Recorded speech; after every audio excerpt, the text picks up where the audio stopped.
Magluto po tayo ng pinakbet. Ayan, syempre ginisa ko na po yan sa mantika, bawang, sibuyas, kamatis, at saka syempre nilagyan ko na po siya ng bagoong. Ayan, syempre halo-haloin lamang po natin para mag-mix po lahat ng ating sangkap.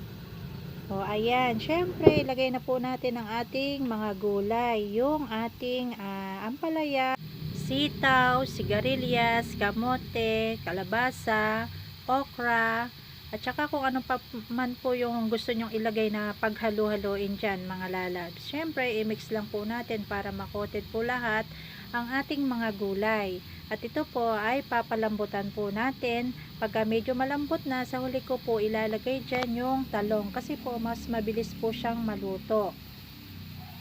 Ayan, nilagay ko na po yung talong dyan.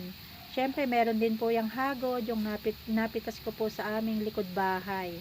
At syempre, lagyan na po natin ng tubig pagka po nasangkot siya na po natin. At lagyan po natin ng magic, yan lang po ay optional lamang. At saka syempre, chicharong baboy po ang gusto kong ilagay na sahog. Nasa sa inyo po yan kung gusto nyo ng karne ng baboy at gusto nyo ng hipon. O, ayan, diba?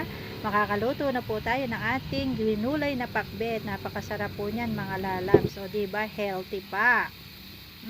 Ang sarap po. O, paano? Yun lamang po. At tapos na ako sa aking pagluluto. Thank you for watching mga lalabs. Bye bye. Follow for more.